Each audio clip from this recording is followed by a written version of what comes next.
Well, I think he was actually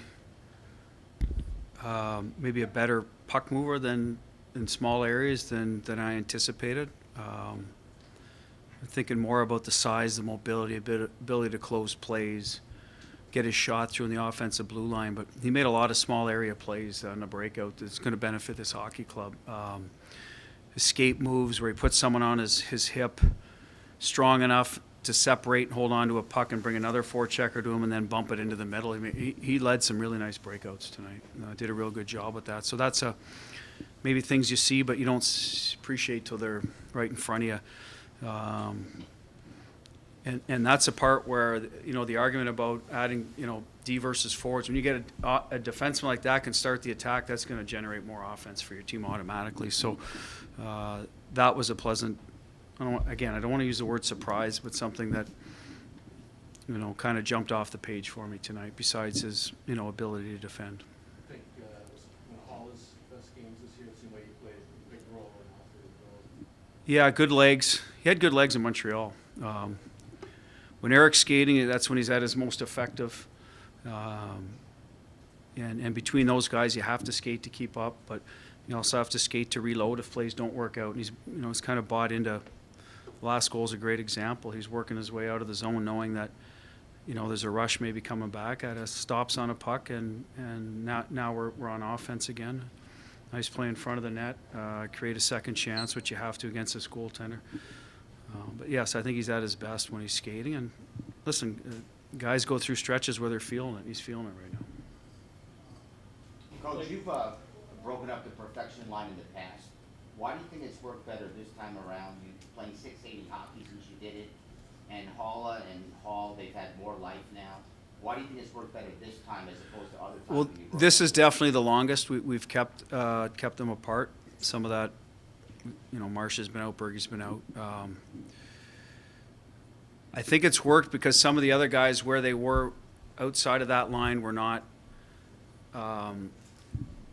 probably playing to their capabilities or meshing with who they were with. So whereas years past, some of them weren't here. So we had other lines I thought were maybe years ago, like the Krejci-DeBrusk combination was pretty good for us when they started. And then Coyle, Johansson, Heinen had a good run in the play. So there's the other guys, it wasn't working for whatever reason. And then when we split it, it just seemed to fall into place for the other guys besides Bergie, Marsh, and Pasta. Started working for Hall again. And he had good chemistry with Krejci last year in Smith, but Krejci isn't here, so he didn't have the same chemistry with Coyle. And then Hall didn't have the same chemistry where he was, so it just sort of fell into place. So it's a little bit of what we had in the past worked better than what we started with this year. And that's probably the sum of it, other than we didn't stick with it as long in the past for as many games as we have this year. Thank you. You played well against this team before, but playing them in I wouldn't say dominate, but you controlled a lot of this game. I mean, how much confidence does that give this team to be able to do that, without Bergeron? Well, I felt we controlled the game up in Tampa pretty well. Even the game I wasn't in the building live, but I thought the team played very well when we lost here at home. And there's different circumstances for that. Sometimes you catch a team but 3 times now is going to give us confidence. On the flip side, this is a 2-time defending Stanley Cup champions, and so we're excited we won and played well, but we're not getting ahead of ourselves either here, Steve. We know who Tampa Bay is. They know who they are, and the road runs through them eventually. So, but this is good. It's good for the guys in the room to know that if we play a certain way, then we have a chance to beat them and can outplay them in certain areas. So that's the positive of that, and you should be confident when you beat a really good team. I'm not taking that away from our group, but I'm not gonna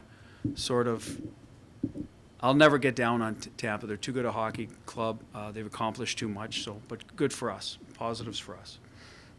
Chris, defensively, Hampus looks like he occupies a lot of space with the size, the skating, the stick. Just how was he in front of Jeremy, with Charlie, and in your zone? Well, I thought they were pretty good. Fluto, I'll have to look at it tighter in terms of switches, how they hand it off in D-zone coverage, et cetera. Our system versus what Tampa does. They try to spread you out, Tampa. I think we did a good job with that for the most part tonight. The chances they got were a little bit of breakdowns in coverage. You know, we lost a couple assignments along the way tonight they got in behind us, shorthanded goal.